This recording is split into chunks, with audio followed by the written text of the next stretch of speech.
मसीह में आप सबको सलाम। खुदावंद आपको और आपके ख़ानदान को बरकत, सेहत और तंदुरुस्ती अता करे। मसीह यस्सु नासरी के नाम से आमीन। हमारे लिए आज की अंजिल मुक़द्दस मत्ती के मुताबिक 5 बाब 20 से 26 है। जा और पहले अपने भाई से मेल कर। खुदा बाप, बेटे और रूह कुद्दस के नाम से आमीन। उस वक्त यस्सु ने अपने शागिर्दों से कहा, मैं तुमसे सच कहता हूँ कि तुम्हारी रास्ते फकीहों और फरीसियों की रास्ते से ज़्यादा न हो, तो तुम आसमान की बादशाही में हरगिज़ दाखिल न होगे।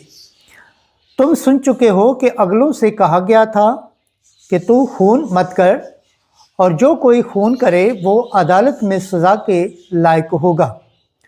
लेकिन मैं तुमसे ये कहता हूँ कि जो कोई अपने भाई पर गुस्सा हो वो अदालत में सज़ा के लायक होगा, और जो कोई अपने भाई को राफा कहे वो अदालत आलिया में सज़ा के लायक होगा, और जो कोई उसको अहमक कहे वो जहन्नम की आग का सज़ावार होगा।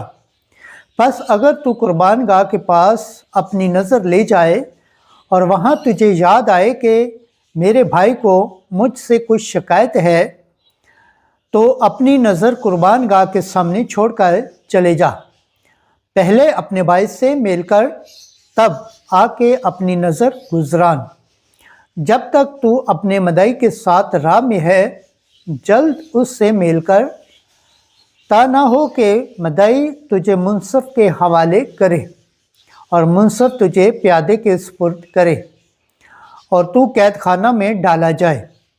मैं तुझसे सच कहता हूँ कि जब तक तू कोड़ी कोड़ी अदा न करेगा, वहाँ से हरगिज़ न छूटेगा।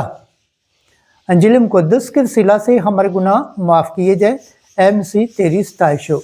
खुदावंद के पाक कलाम पढ़े और सुन जाने पर खुदावंद की बरकत हो। खुदावंद का शुक्र हो। आमीन। खुदा बाप, बेटे और रूह कुद्दस के नाम से आमीन। अजीज दोस्तों, आप सबसे गुजारिश है इस चैनल को ज़्यादा से ज़्यादा शेयर करें, लाइक करें, सब्सक्राइब करें और कमेंट्स करें, और बेल आइकन को प्रेस करना ना भूलें ताकि हर आने वाली वीडियो का नोटिफिकेशन सबसे पहले आप तक पहुंचे। जिस तरह आप खुदावंद के पाक और ज़िंदा कलाम से बरकत पाते हैं, सेहत पाते हैं, तंदुरुस्ती पाते हैं और खुदावंद की निजात हासिल करने के लायक ठहरते हैं, इसी तरह गैर अक़वाम तक भी इस चैनल को शेयर करें ताकि वो भी खुदावंद के पाक और ज़िंदा कलाम से बरकत पाएँ, सेहत पाएँ, तंदुरुस्ती पाएँ और खुदावंद की निजात हासिल करने के लायक ठहरें। आमीन।